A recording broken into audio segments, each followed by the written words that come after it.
Welcome back to Haruto's Memory Mastery. Today, our IT consultant faces his most complex challenge yet, presenting a multifaceted proposal with interconnected elements. Let's see how the ancient technique of memory palaces can transform his approach to non-linear information. Chapter 1. The Challenge. 7 weeks into his new role, Haruto had built an impressive toolkit of memory techniques. However, Director Yamamoto's latest assignment would push him beyond linear memory. Tanaka-san, next Thursday you will present our system integration proposal to Meridian Global. This is potentially our largest contract this year. I understand the importance, Director. I'll prepare thoroughly.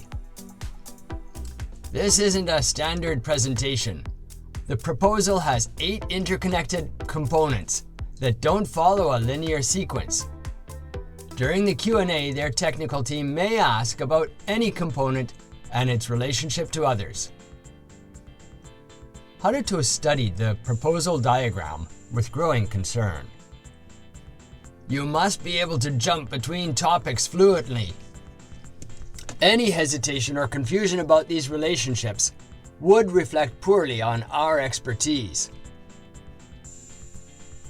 This is different from anything I've faced before. My techniques work well for sequences, but this requires jumping between connected ideas in any order. Chapter 2. Frustration. The next day, Haruto attempted to memorize the proposal using his existing techniques. I can chunk each component separately, but how do I remember which one connects to which? Aiko volunteered to help with a practice session, role-playing as a Meridian technical officer. How does the data migration module interact with the security framework, reporting system, and user authentication? Haruto began confidently, but soon became confused about the connections. The data migration connects to security through... Wait, no. It interfaces with reporting first, then... I'm sorry. Let me check my notes. During the actual presentation, checking notes could suggest we don't fully understand our own system. You're right. The problem is that my techniques organize information linearly, but these components connect in multiple directions. Chapter 3. Discovery. That evening, as Haruto stayed late struggling with the proposal, Mei noticed his frustration. Complex proposal? Linear techniques not working? Exactly. I can remember each component, but the relationships between them get jumbled when I try to recall them non-sequentially. You need a memory palace, one of the oldest and most powerful memory techniques. Mei explained how the technique worked. Our spatial memory is extraordinarily powerful. Think about how easily you can remember the layout of your apartment or this office. The ancient Greeks and Romans would mentally place information in specific locations in a familiar building, then walk through to retrieve it. This technique has survived for thousands of years because it works so effectively. She demonstrated by mentally placing key concepts at locations around their office. I've placed data migration at the reception desk, security at the elevator, and user authentication at the coffee machine. Now I can mentally visit any location to retrieve the information in any order. So I could place each proposal component in a different location in a familiar space? Exactly. And by visualizing the physical paths between locations, you can remember how components connect to each other.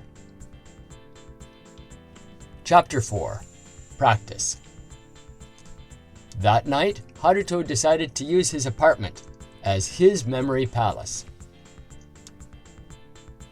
He assigned each proposal component to a specific location: data migration at the entrance, security system by the front door, user authentication in the kitchen, reporting dashboard at the dining table, API integration in the living room, legacy system compatibility in the bathroom, cloud infrastructure on the balcony, and mobile access in the bedroom. For the next 3 days, Haruto practiced walking through his apartment, retrieving information from each location. I enter my apartment and see the data migration process at the doorway. Moving to my right, I see the security system by the front door, with its connections to authentication in the kitchen and mobile access in the bedroom. He discovered that by exaggerating images and adding sensory details, the locations became even more memorable. The data migration became a flowing river of information at his doorway. The security system became a large padlock on his front door. Most importantly, he practiced jumping randomly between locations, strengthening his ability to access information non-sequentially. Chapter 5. Cultural Element. During lunch the next day, Haruto discussed his new technique with colleagues. The memory palace technique feels both familiar and new to me. Traditional Japanese houses with their distinct rooms would make excellent memory palaces. That reminds me of the kikigaki method used by traditional Japanese court musicians. They would memorize complex pieces by associating musical passages with specific locations in the imperial palace.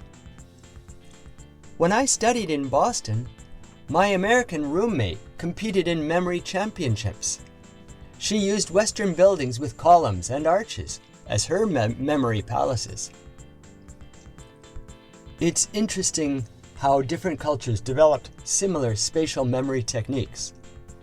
The approach seems to bridge Eastern and Western memory traditions. Perhaps because our spatial memory is fundamentally human, regardless of culture. Chapter 6. Application. The day of the presentation arrived. The Meridian Global Technical Team and executives filled the conference room. Our proposed integration consists of 8 interconnected components that work together to create a seamless system. As he presented, Haruto mentally walked through his apartment, retrieving information from each location. When describing how components connected, he visualized the paths between rooms. The data migration module interfaces directly with both the security framework and the reporting dashboard to ensure secure, traceable information flow. During the Q&A, the Meridian Technical Director asked a challenging question. How does the legacy system compatibility module handle interactions with cloud infrastructure, mobile access, and API integration simultaneously? Rather than panicking, Haruto mentally jumped to his bathroom, legacy system, then visualized the paths to his balcony, cloud, bedroom, mobile, and living room, API. The legacy system acts as a translation layer, converting older data structures into formats compatible with our cloud architecture. Mobile access connects through a dedicated API gateway that preserves security protocols while allowing flexible interface options. Chapter 7. Success. The Meridian team looked impressed by Haruto's comprehensive understanding of the complex system. Your presentation demonstrated a thorough understanding of how these components work together. I'm particularly impressed by your ability to address the relationships between different modules so fluidly. Thank you. We've designed the system with these interconnections as a core strength. After the meeting, Director Yamamoto offered rare praise. Excellent work, Tanaka-san. Your ability to navigate between topics without hesitation showed mastery of the material. Meridian's technical team specifically mentioned this in our follow-up discussion. Later that day, Aiko approached Haruto. That was impressive. How did you remember all those connections so smoothly? I used a memory palace technique. Instead of organizing information linearly, I placed it spatially in my apartment. Let me show you how it works. Chapter 8. Reflection. That evening, Haruto updated his memory technique journal. Memory palaces add spatial organization to my toolkit. While my previous techniques excelled for linear information, this approach handles complex interconnected concepts. The combination is powerful. I can use chunking for the content at each location and rhythmic rehearsal for specific details. As he finished writing, Haruto received an email about technical terminology confusion on a project. Team members are consistently confusing similar sounding terms: data migration versus data integration, API gateway versus API pathway, and user authentication versus user authorization. This is causing communication issues. Similar sounding technical terms that are easily confused? I wonder what technique could help distinguish between them. Each challenge was expanding Haruto's memory capabilities, preparing him for more sophisticated communication in his international business career. Memory palaces harness our powerful spatial memory to organize complex, non-linear information. This ancient technique remains effective for modern professional challenges requiring holistic understanding. To create your own memory palace, choose a familiar location with distinct areas. Mentally place key information at specific locations. Add vivid, unusual details to make items memorable. Practice walking through your palace, retrieving information. Strengthen your ability to jump between locations non-sequentially. In our next episode, Haruto tackles the challenge of similar sounding technical terms using phonological distinctiveness. Until then, happy practicing!